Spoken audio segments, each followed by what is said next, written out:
disagree with, or that I don't have written down here as well. I think the list of things that they both do very, very well is much longer than the list of things that really separate them, to be honest, in terms of competence and experience at multiple levels and all kinds of positions in different districts.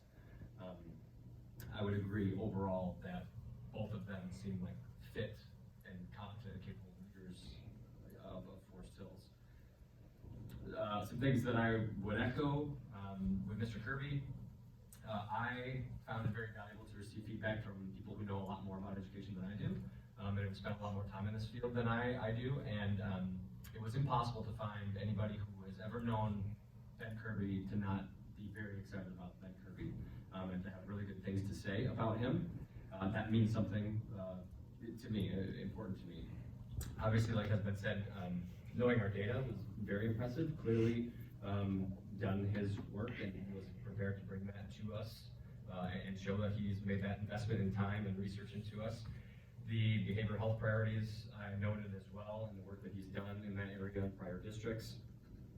I do like his personable style, his little, insertions of humor and willing to obviously go with the flow and do things on the fly in terms of his presentation style, which again was also very creative, and I appreciated that.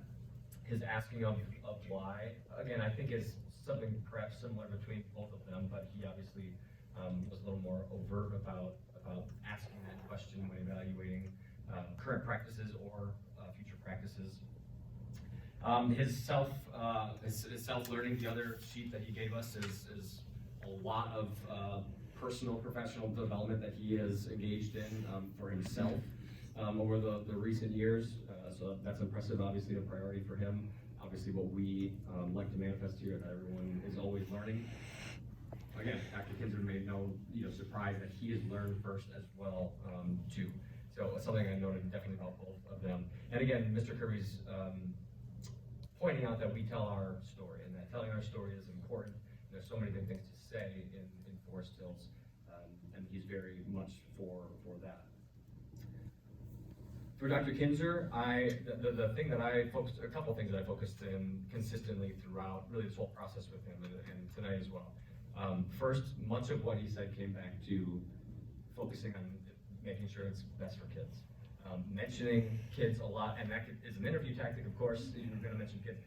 I genuinely feel that's probably his compass, and not that it is not Mr. Kirby's, not that whatsoever, but I felt that very strongly from him, and by extension, I think a very good understanding that to take care of kids, you have to take care of people. You have to take care of the people who are educating and taking care of the kids.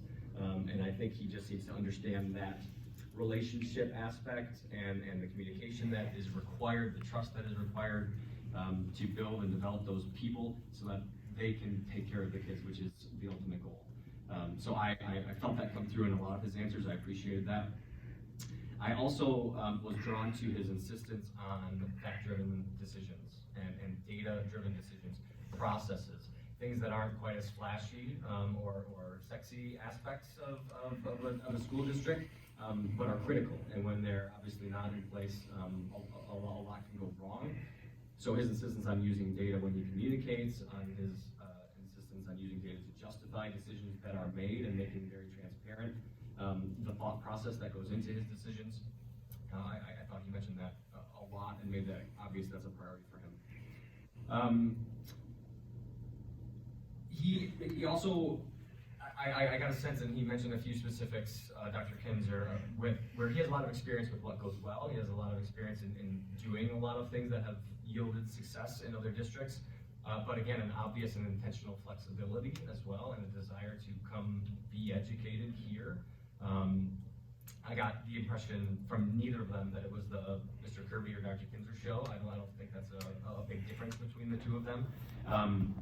But he was quite intentional about developing things together and being collaborative and letting people inform his decisions, especially in the early going. And again, that drawn out transition plan that he pointed out to us very clearly will take a long time because that's his desire, his priority to be in schools, priority to know everyone's names and all the administrators' names, every as many people as he can, being with students, seeing students, the things that were mentioned before. I guess the final thing that information that has stuck with me since we mentioned it when he was in the district last week. Again, he knows Steve Matthews in Rockford, and I didn't ask even really, but he just said, you know, Steve is in his late 60s and he's as passionate about education as ever. That's exactly how I feel right now. I'm hopeful that when I'm in my late 60s, I still feel the exact same way. So again, I don't have any longevity questions about Mr. Kirby either, but that certainly stuck out to me, just in a interesting way of, he sees a long time, I think, for himself, still in education, and he has obviously no shortage of passion for doing that. So those, yeah, are my thoughts about it. Okay, well, that was the easy part. I mean, it was nice, you know, it's nice to hear that everybody has good things to say about them, because they're both fantastic candidates. Is there anything that somebody said that made you want to go, oh, wait, but I want to add to that, or everybody's good with their initial piece? No.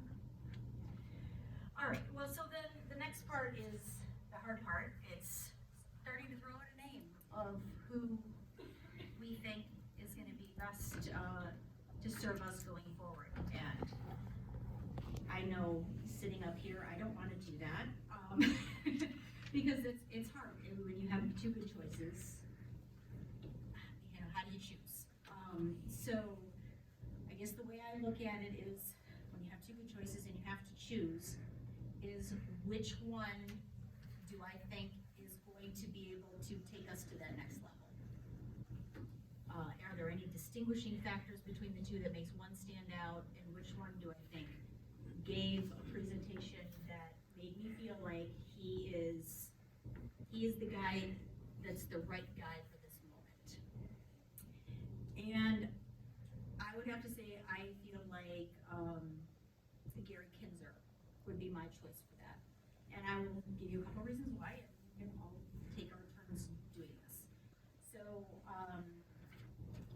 I really appreciate how he focuses on those relationships. Like I said before, I think that the relationships that he focused on, it was at all levels. It was focusing on relationships with the kids, going into the classrooms and understanding what's going on and being engaging there. Working with staff, with the principals, with admin, building people up so that they can do their jobs. Like CJ said, or what did he say? Don't like the spotlight on him. Was that you? Yeah. He very much seems like, I'm here to do my job, but everybody else has this job to do, and I am going to do what I can to support them. I think he understood that the culture of support that is needed. I thought his 90-day plan was realistic.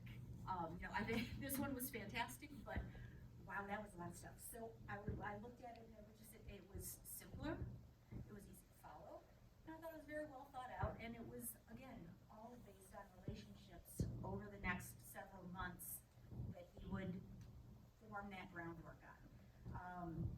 You know, he talked, and again, we've all said, his focus on data and systems. When you have a district this big, you need those kinds of things so that there isn't a lot of all that busy work in the background trying to scramble and have things happen that should just be systematized so that you can focus on what's coming next and what the bigger ideas are and the bigger initiatives or things that are, you know, maybe broken a little bit and need some help.